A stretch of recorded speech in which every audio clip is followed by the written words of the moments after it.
നാട്ടിൽ നടക്കുന്ന വികസന പ്രവർത്തനങ്ങളെ സങ്കുചിത രാഷ്ട്രീയ ചിന്താഗതികളോടുകൂടി വീക്ഷിക്കുന്ന സമീപനം ഇടതുപക്ഷ ജനാധിപത്യ മുന്നണി അവസാനിപ്പിക്കാൻ തയ്യാറാവണമെന്ന് UDF ഇടുക്കി ജില്ലാ ചെയർമാൻ ജോയി വെട്ടിക്കുഴി പറഞ്ഞു.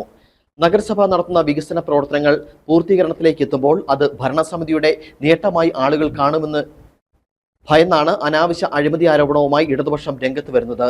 ടൗൺ ഹാൾ നവീകരണവും പുതിയ ബസ് സ്റ്റാൻഡ്, റോഡ്, പൊതുമാർക്കറ്റ് എന്നിവയുടെ നവീകരണത്തെയും ചൊല്ലി ഇടതുപക്ഷം ഇപ്പോൾ ഉന്നയിക്കുന്ന ആരോപണങ്ങൾ അതിന് ഉദാഹരണമാണെന്നും അദ്ദേഹം കൂട്ടിച്ചേർത്തു. പൊതുവായ വികസനത്തെയും പുരോഗതിയെയും ലാക്കാക്കിക്കൊണ്ട് നടത്തുന്ന പരിപാടികളാണ്.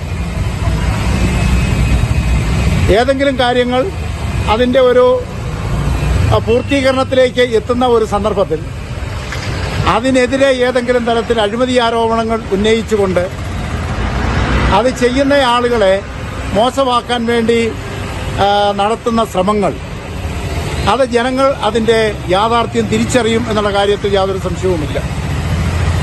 കട്ടപ്പന മുനിസിപ്പാലിറ്റി വളരെ നാളുകളായി പഴക്കം ചെന്ന് കിടന്നിരുന്ന ഒരു ടൗൺ ഹാൾ, ആ ടൗൺ ഹാള് ഇവിടുത്തെ സാധാരണ ആളുകൾക്ക് പ്രാപ്യമായ നിലയിൽ അതിനെ ഒന്ന് നവീകരിച്ച് സൗകര്യങ്ങളോടുകൂടി ഉണ്ടാക്കി വന്നപ്പോൾ അതിനോട് സഹകരിക്കേണ്ട ഇടതുപക്ഷം, തന്നെയുമല്ല ഇതിന്റെ പ്രോജക്റ്റുകൾ മുനിസിപ്പാലിറ്റിയിൽ അവതരിപ്പിച്ച സമയത്തും ഇതിന്റെ ബാക്കിയുള്ള DPC അംഗീകാരത്തിന്റെ കാര്യത്തിലുമൊക്കെ ഇതിനോട് സഹകരിച്ച് നിന്ന ആളുകൾ വളരെ മനോഹരമായി ഈ പണികൾ തീർന്നിരിക്കുന്നു എന്ന് കണ്ടപ്പോഴാണ് ഇത് ഒരു ഭരണസമിതിയുടെ ഒരു വലിയ ഒരു നേട്ടമായി ആളുകൾ ഇതിനെ കാണുമെന്ന് കണ്ടപ്പോൾ അതിന്റെ ഒരു ശോഭ കെടുത്തുന്നതിന് വേണ്ടിയിട്ടാണ് അഴിമതി ആരോപണം ഉന്നയിക്കുന്നത്.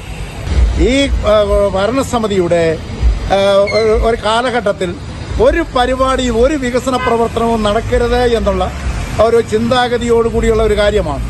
ഇപ്പോൾ അവരുടെ ഗവൺമെന്റിന്റെ വലിയ വികസന പ്രവർത്തനങ്ങളും ആയിട്ടൊക്കെ അവർ നടക്കുമ്പോൾ അതിനേക്കാൾ മെച്ചപ്പെട്ട പദ്ധതികളൊക്കെ നടപ്പാക്കാൻ കട്ടപ്പന മുനിസിപ്പാലിറ്റിയെ കൊണ്ട് കഴിഞ്ഞിട്ടുണ്ട് എന്ന് പറയുമ്പോൾ അത് അവരെ സംബന്ധിച്ചിടത്തോളം ഉൾക്കൊള്ളാനുള്ള ഒരു ബുദ്ധിമുട്ട് കൊണ്ടുള്ള അവരുടെ ഒരു സങ്കുചിത മനസ്ഥിതി കൊണ്ടുണ്ടാവുന്ന ഒരു ജൽപ്പനങ്ങൾ എന്ന് മാത്രമേ ഇതേപ്പറ്റി പറയാനുള്ളൂ.